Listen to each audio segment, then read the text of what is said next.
देश भर की खबरों के बीच अडानी केस का मुद्दा एक ऐसा है जो विदेश में भी हर न्यूज चैनल पर छाया हुआ है। जहां एक वक्त पर अडानी ग्रुप और उनके चेयरमैन को इंडिया की इकोनॉमिक ग्रोथ में एक बड़े कंट्रीब्यूटर के रूप में देखा जाता था, अब वही इंडियन डिप्लोमेटिक इमेज के लिए एक बड़ा क्वेश्चन मार्क बने हुए हैं। और ऐसा क्यों है, ये तो आप सभी जानते ही हैं। इसी कंट्रोवर्सी के चलते एक न्यूज हाल ही में बाहर आई थी, जहां ये सुनने को मिला कि अडानी पर चल रहे क्रिमिनल और सिविल केसेस अब एक सिंगल जज के सामने सुने जाएंगे, जिससे कि प्रोसीडिंग्स में कोई इंटरफेरेंस ना हो और सब कुछ सिंक्रोनाइज रहे। हालांकि कुछ लीगल एक्सपर्ट्स ने इस मूव को सही समझा है, लेकिन कुछ ऐसे हैं जो गौतम अडानी पर चल रहे इस इंडिक्टमेंट केस पर बड़े सवाल खड़े कर चुके हैं। ऐसे ही एक फेरी एंड स्ट्रांगली वर्डेड मूव में influential Republican law maker lance Goodin ने अपने बिडेन एडमिनिस्ट्रेशन के डिसीजन को क्रिटिसाइज किया है, जो बिलियनियर गौतम अडानी के कॉन्ग्लोमरेट की इन्वेस्टिगेशन कर रहा है एलिज फ्रॉड के लिए, जो यूएस इन्वेस्टर्स को इन्वॉल्व करता है। हाल ही में रिवील हुई खबर से ये पता चला है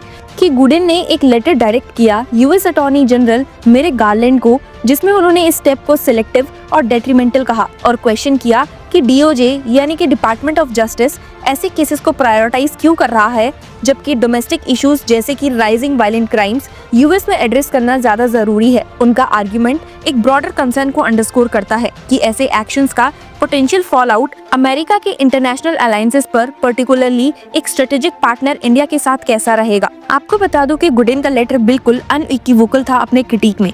उन्होंने डीओजे को एक्यूज किया र्यूमर्स अब्रॉड के पीछे भागने के लिए, जबकि प्रेसिंग इश्यूज जो घर के अंदर है उन्हें निग्लेक्ट करते हुए।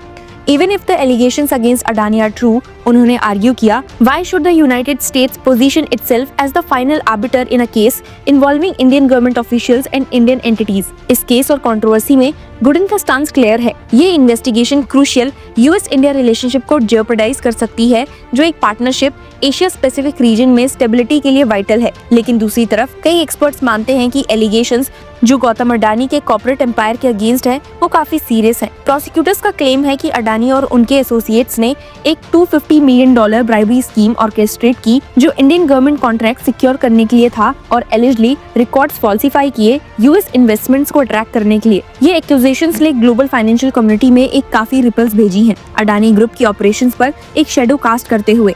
लेकिन कॉन्ग्लोमरेट ने सारी रॉन्गडूइंग्स को कैटेगोरिकली डिनाई किया है और इन एलिगेशंस को बेसलेस और पॉलिटिकली मोटिवेटेड कहा है।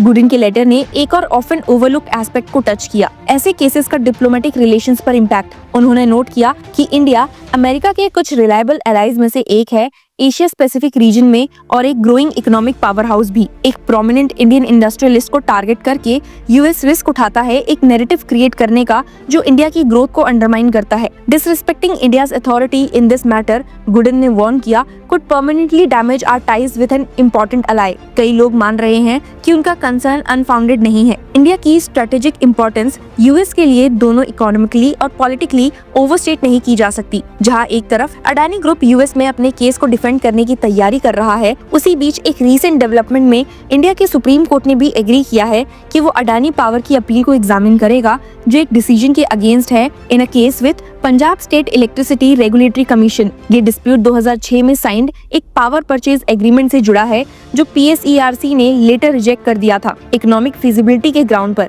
अडानी पावर का कहना है कि ये रिजेक्शन उनके राइट्स को वायलेट करता है एग्रीमेंट के तहत, और ये इंडिया के एनर्जी सेक्टर के रेगुलेटरी अप्रूवल प्रोसेसेस की कॉम्प्लेक्सिटीज को भी हाईलाइट करता है। ये लीगल बैटल भी अडानी के चैलेंजेस को दिखाता है, घर पर और अब्रॉड दोनों जगह। न्यूयॉर्क फेडरल कोर्ट के डिसीजन के बाद कि क्रिमिनल और सिविल ट्रायल्स अडानी के अगेंस्ट एक ही जज के अंडर होंगे, जुडिशियल प्रोसीडिंग्स बेशक स्ट्रीमलाइन हो गई है, लेकिन इसने केस को और ज्यादा स्पॉटलाइट और इंटेंस कर दिया है। चार्जेस में इंक्लूड है conspiracy to commit securities and wire fraud, bribery के एलिगेशंस और इन्वेस्टिगेशंस को ऑब्स्ट्रक्ट करना। 2020 और 2024 के बीच अडानी और उनके एसोसिएट पर एक्यूजेशंस हैं कि उन्होंने इंडियन गवर्नमेंट ऑफिशियल्स को ब्राइब दिया रिन्यूएबल एनर्जी कॉन्ट्रैक्ट सिक्योर करने के लिए, जो $2 बिलियन से भी ज्यादा का प्रोजेक्टेड प्रॉफिट जनरेट करते। ये एलिगेशंस ने कॉर्पोरेट एथिक्स और अकाउंटेबिलिटी पर ग्लोबल स्केल पर डिबेट्स को फ्यूल किया है। चार्जेस की सिवियरिटी के बावजूद काफी लीगल एक्सपर्ट्स इंडिया में बिलीव करते हैं कि केस अगेंस्ट अडानी काफी वीक है। कुछ लोग पब्लिकली बोल चुके हैं कि एलिगेशंस कोर्ट में टिक नहीं पाएंगी।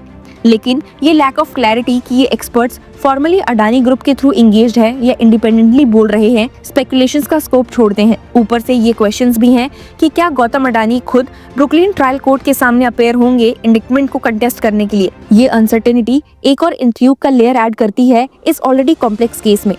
लीगल टर्मोइल ने अडानी ग्रुप के मार्केट परफॉर्मेंस को भी इम्पैक्ट किया है। अडानी इंटरप्राइजेस के शेयर्स नवंबर 2024 से 8% गिर चुके हैं, जबकि अडानी ग्रीन एनर्जी के शेयर्स 26% तक प्लमेट कर चुके हैं।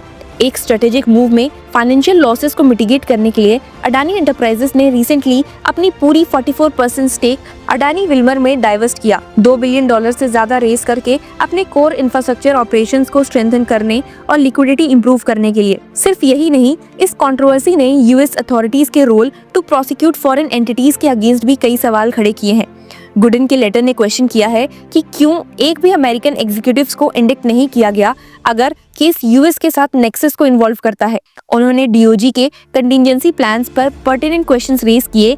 अगर इंडिया एक्स्ट्राडिशन रिक्वेस्ट को रिफ्यूज कर दे, is the DOJ willing to escalate this case into an international incident with an ally like India? उन्होंने पूछा, pointing to potential consequences of such actions. ये क्वेश्चंस हाईलाइट करते हैं कि वो डेलिकेट बैलेंस जो डीओजे को स्ट्राइक करना होगा जस्टिस इन्फोर्स करने और इंटरनेशनल रिलेशंस को प्रिजर्व करने के बीच। इसी बीच डोनाल्ड ट्रंप का नेक्स्ट यूएस प्रेसिडेंट के रूप में इलेक्शन केस को एक और कॉम्प्लेक्सिटी की लेयर ऐड करता है। इन्वेस्टिगेशन में इन्वॉल्व्ड की फिगर्स जैसे कि यूएस अटॉर्नी ब्रियन पीस और एफबीआई डायरेक्टर क्रिस रे की रेजिग्नेशंस ने स्पेकुलेशंस स्पार्क किया है कि केस नए एडमिनिस्ट्रेशन के अंडर किस डायरेक्शन में जा सकता है। ट्रंप के फेडरल ऑफेंसेस के लिए extensive presidential pardon powers legal landscape को और कॉम्प्लिकेट करते हैं, जबकि ये अनसर्टन है कि ये फैक्टर्स केस को कैसे इन्फ्लुएंस करेंगे। ये अनडाउटेडली अनप्रेडिक्टेबिलिटी का एलिमेंट भी ऐड करते हैं। जैसे ट्रायल प्रोग्रेस करता है, यूएस लीगल सिस्टम की इंटीग्रिटी टेस्ट पर होगी। साइमल्टेनियस क्रिमिनल और सिविल प्रोसीडिंग्स जज निकोलस ग्रोफेस के अंडर एक्सपेक्ट की जा रही है, जो कि प्रोसेस एक्सपीडिएट करेगा, जबकि ड्यू प्रोसेस मेंटेन करना होगा। लेकिन इस केस के ब्रॉडर इम्प्लीकेशंस कोर्टरूम के परे तक एक्सटेंड होते हैं। ये कॉर्पोरेट गवर्नेंस और अकाउंटेबिलिटी के लिए एक लिटमस टेस्ट के रूप में सर्व करता है, सिर्फ अडानी ग्रुप के लिए ही नहीं